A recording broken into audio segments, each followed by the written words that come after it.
Hello everyone! Thanks so much for being here and supporting Rock Camp's Slay at Home series. I'm really excited to be here to teach you guys some bass stuff. It's going to be really fun. Before I get into all the fun stuff, I just wanted to quickly introduce myself. My name's Kya Karine and I'm a freelance upright and electric bass player here in Utah. And I just want to say that if you're watching this video and you have questions come up, or you just want to connect, please feel free to find me on social media and shoot me a message. You can find me on Instagram at Bass Princess Official or on Facebook. My name is Kya Karine. Thanks so much for watching. Let's get into it.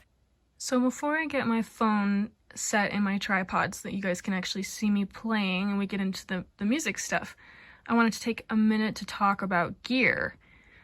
If you guys watched the week 1 video that Lindy made, she talked about some really great stuff in that video, and one of the things that I really loved is she mentioned how important it is to store our instruments properly. So I have this bass here on my stand, and I'm actually just holding this one right now for the purposes of this video.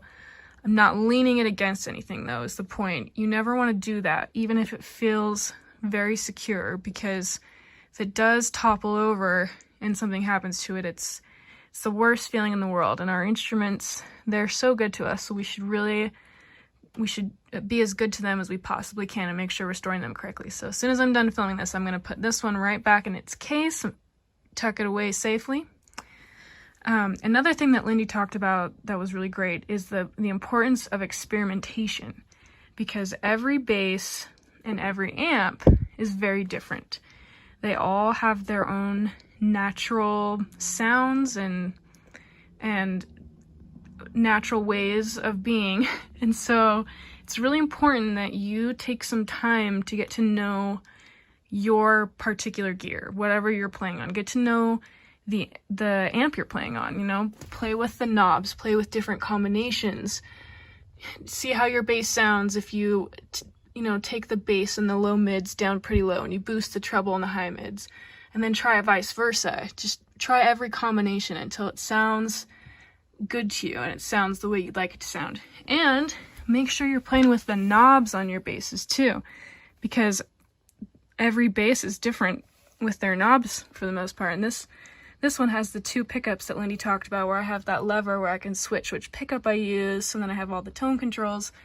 And then this one just has those tone controls. So it's really important that you get to know your instrument and the gear you're playing on. Just spend some time getting acquainted with it, what everything does, how different things sound together. And that's going to help you so much going forward into writing these riffs and getting the things that you hear in your head out. All right. For my particular setup, when I'm playing on this GK amp, if I'm playing this Stingray, it's pretty punchy on its own. So I actually kind of turn the bass and the low mids down a bit, and then I keep these kind of right at 12 o'clock, and then depending on how much volume I need. But if I'm playing my upright bass, my acoustic bass, I actually don't need hardly any bass at all, because it's such a big acoustic instrument that it covers most of that. And so I need more treble and high mids from it, and that keeps it sounding natural and not super ampy. And if I'm playing this bass, this has a really kind of warm vintage sound to it, and I find that it actually needs more high end to give it some clarity. So I'll typically boost these a little bit and have these closer to 12 o'clock. So like I said, just spend some time getting to know the natural tendencies of your instruments and your amp, and see how different things work together until it sounds the way you'd like it. Alright, now we're set up to play, and I've got my sounds dialed the way I'd like them on my bass and on my amp, so we're ready to get into some music stuff. And I actually wanted to kind of pick up where Lindy touched on her Rock Camp bass video. She taught you guys the bass line to Zombie by the Cranberries, and that touches on the main point I wanted to teach you guys today, which is the power of simplicity when it comes to bass lines. Don't feel like you have to play some crazy showy part straight off the bat. With bass, there is so much power in just playing straight eighth notes. some of the greatest songs ever written. The bass part is just straight eighth notes. So I wanted to start by going over Zombie again, and then I was going to show you some other songs that have just straight eighth note bass lines, get you guys inspired. First things first, I also wanted to talk about the importance of drum and bass locking in together. Drum and bass are best friends. So whatever you're going to write, whatever your part's going to be, the song is going to go on to write on bass, needs to gel and feel good with whatever the drummer is playing, if you're playing with a drummer. So there are cool, easy ways that you can practice this from home right now. You go into YouTube, which is what I've done today, and you just search drum beats. A whole bunch of stuff will come up, and these will be all kinds of drummers playing simple beats of every genre, rock and funk. You can find jazz. I've pulled up rock drum beat. This is a 20-minute backing track, and it just says groove rock drum beat. It's at 95 beats per minute, which is a nice slow tempo to get us started today. So I'm going to turn that on, and I'm going to practice counting eighth notes to the beat first, so you can feel what the eighth notes will feel like before you start to play, and then I'll play them for you, and then we'll go from there. 1 and 2 and 3 and 4 and 1 and 2 and 3 and 4 and...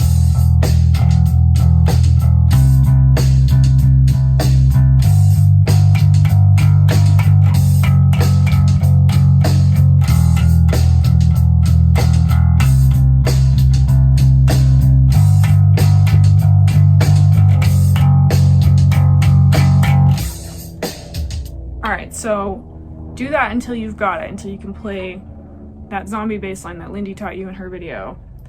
Just those eighth notes. And then once you've got that, you're ready to move on to this next trick. It's a super easy way to elevate a bass line like that and start to change it without having to do much. So what I'm going to do, I'm going to turn the beat back on, and I'm going to play the bass line again, but I'm going to add in little embellishment notes. I'm going to add some movement to it, but I'm only going to use the same notes that we already used in the bass line. So it's only going to be E, C, G, or F sharp. I'll only use those notes, and I'll add a few embellishment notes. So let me just show you what I mean.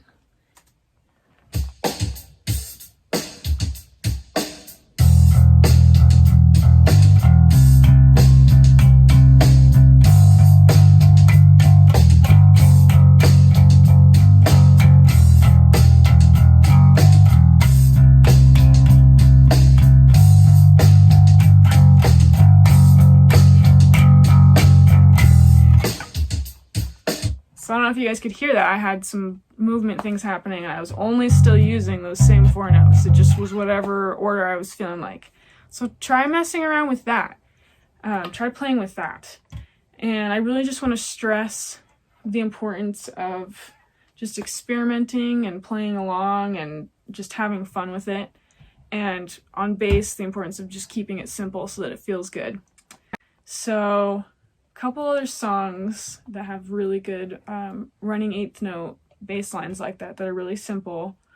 With or Without You by U2 and Every Breath You Take by The Police. So let me play along so you can hear what I mean.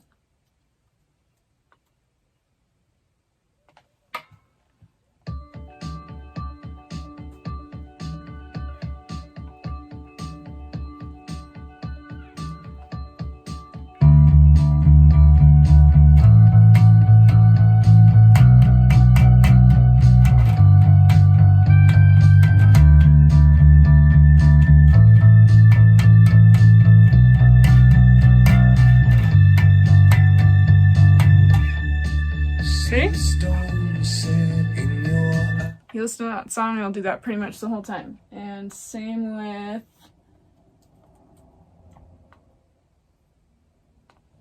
couldn't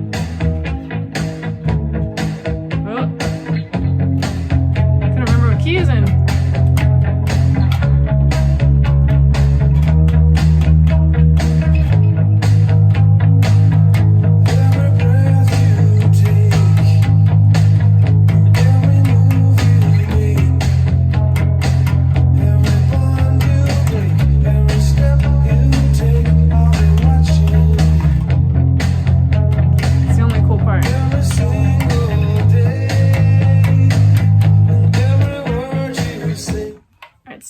point now, running eighth notes. Now, if I go back to that drum beat that I had, I can actually practice playing the bass lines to those songs, to the drum beat, and just see how it feels. Right? So With or Without You by U2.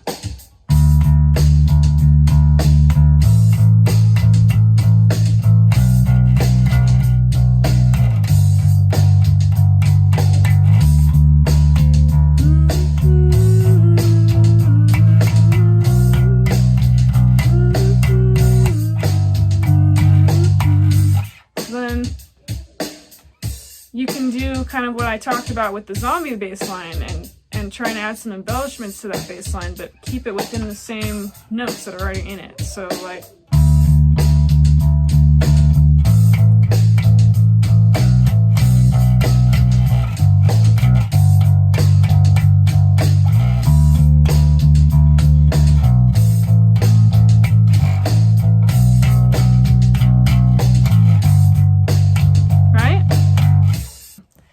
this is another thing you can do to really play with your sound and experiment with different things on bass. Play with a pick. I actually typically don't like to play with the pick, but there are definite strengths and benefits to playing with a pick. It makes the sound of it cut through in a different way. So if you like really like clean rock and roll or like punk rock music, you definitely wanted to get a pick and experiment with it. And you'll want to try a few different picks to find kind of what you like. This is a pretty firm pick. It's actually a guitar pick. It's like a wood pick, and so it's pretty firm. And I like that, but sometimes it helps if they're a little bit more malleable. You'll get different sounds, so it's worth experimenting with that. So now I'm gonna try and play that same With or Without You bass line with this pick, so you can hear the difference.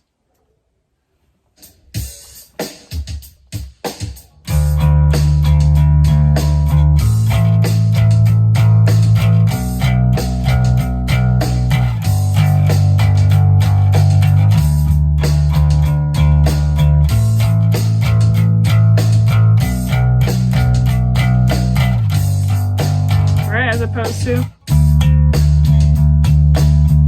that's a little warmer.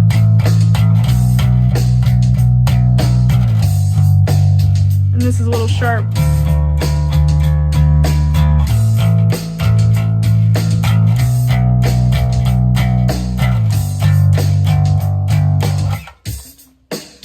Yeah, so you get the gist of that. So, you know, practice playing along to Zombie by the Cranberries and With or Without You by U2 and Every Breath You Take by the Police. These really simple eighth note bass lines. But to close the lesson today, I'm going to teach you the bass line to a really famous song. It's a really simple bass line, but it's really powerful. Before I do that, I just wanted to kind of talk at you again for a second and tell you that we are still underrepresented in the music industry, and so you're fighting a very important uphill battle by being here today and picking up an instrument and being a part of music. It's really a beautiful thing. It's really an important thing, and so I just wanted to commend you for taking the stage and starting your musical journey. It's going to be awesome. And a lot of the songs that we've covered today, like the U2 song and the Police song, mostly men. In the Cranberries, they have female action, but mostly men so far. And there was a bass player that I was hoping to teach you a bass line from, a female bass player. She's amazing. But the more I was digging into her bass lines and trying to teach them to people who are just beginning, the more I realized her bass lines are too hard. They're not beginner bass lines. And so I'm not going to teach you one of her bass lines today, but I still wanted to talk about her. And her name is Carol Kay. And if you haven't heard of her, I want you to go Google her right now, because we don't have as many mentors to look up to in the music industry, and she is definitely one. She was a studio musician in the 60s and 70s and on. She worked with the Beach Boys and Nancy and Frank Sinatra and all Barbara Streisand. I mean, just all the biggest names in music. And close out my lesson today, I wanted to teach you another song, and this is a really special song in the history of music pop culture as well, by a very famous group. It's The Chain by Fleetwood Mac.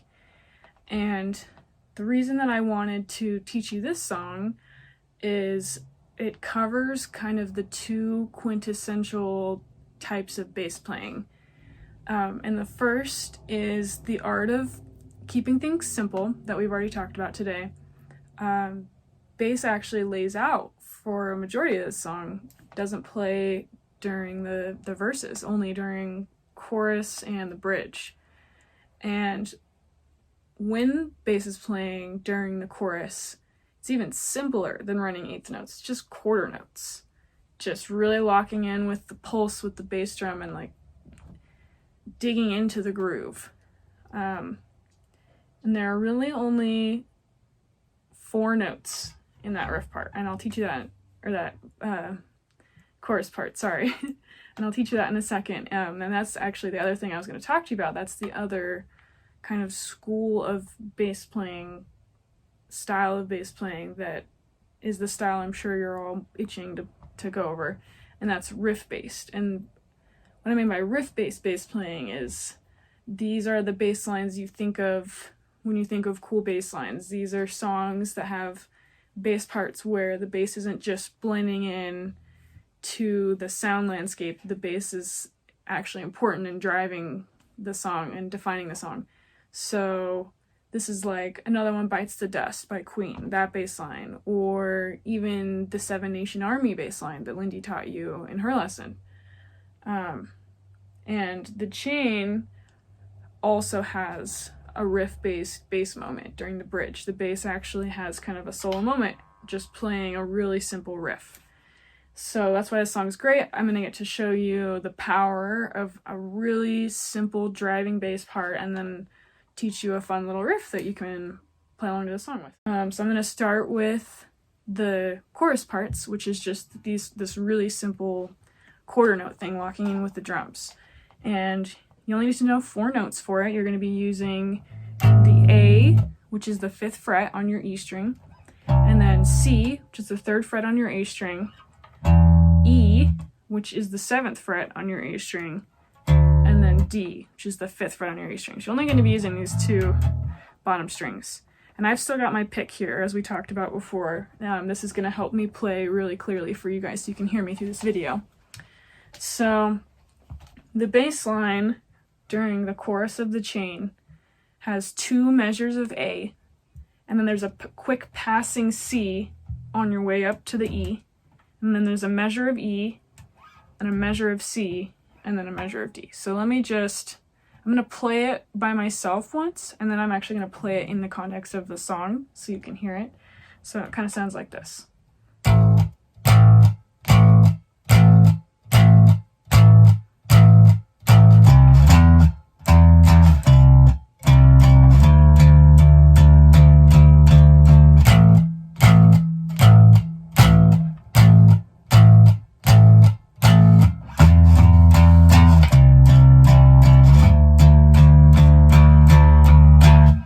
So I actually added in some 8th notes since I was playing by myself just now, but just really simple quarter notes and 8th notes, and you'll hear it when you listen to the song. You'll hear the bass player mostly does quarter notes, throws in a couple of 8th notes, but it's just so simple. So let me play along to the verse here for you.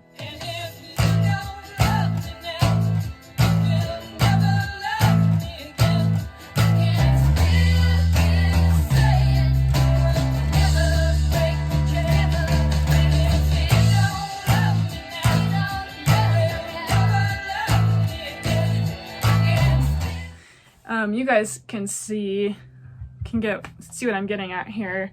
Just really simple quarter notes, and it's just about getting the music to really feel good. That's what really gets your audience into it too. That's what'll get them to connect you if they feel it with you. So let's get into the cool riff part. in this song. So let me just play you the section that has the riff so you can hear it, and then I'll teach you.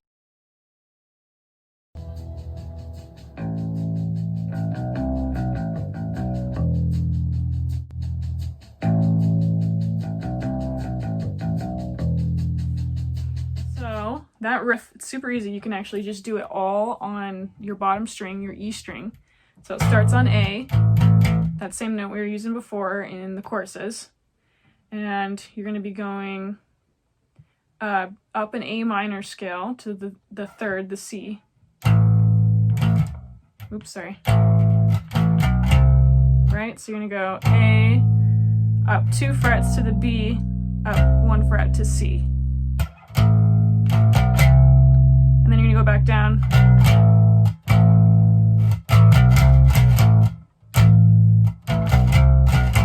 It helps to practice it in pieces. Don't try and play the whole riff all the way through at once. It really does help to get it in chunks and then put the whole riff together. So keep doing that.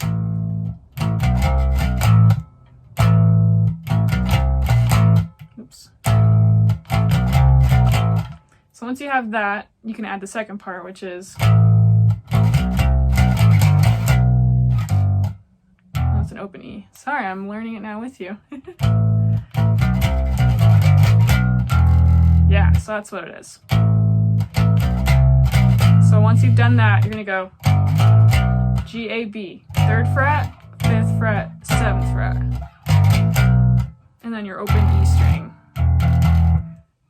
That's all there is to it. So practice doing that. So then you have your first piece.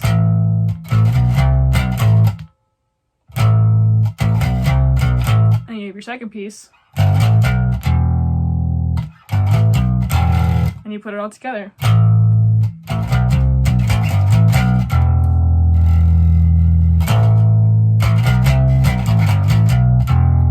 And that's the riff.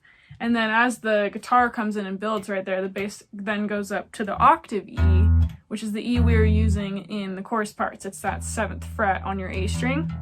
So it'll go like this.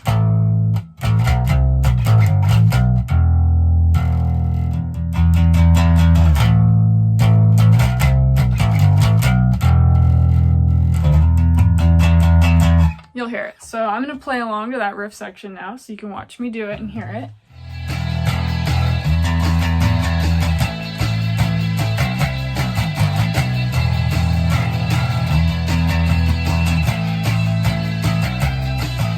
So as you can see, there are really only 2 parts in that song. Only, the chorus part and then that bridge part. And both of them are really simple. And they just play on the magic of just digging into the groove with simplicity.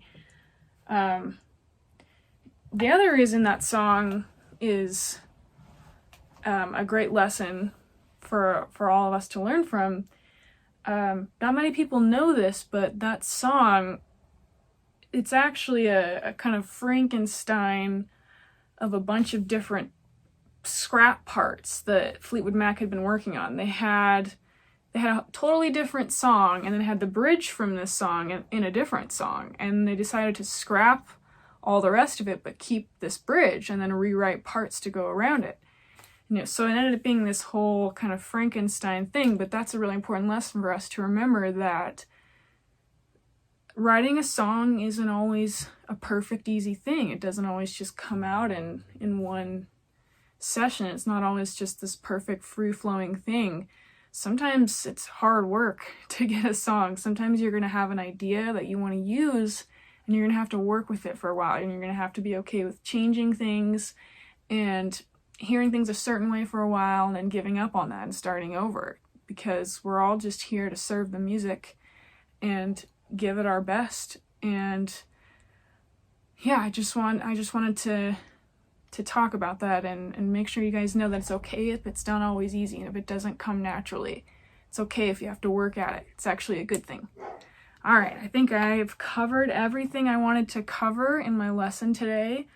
Thank you guys so much for watching and for playing an instrument, and I hope you keep at it.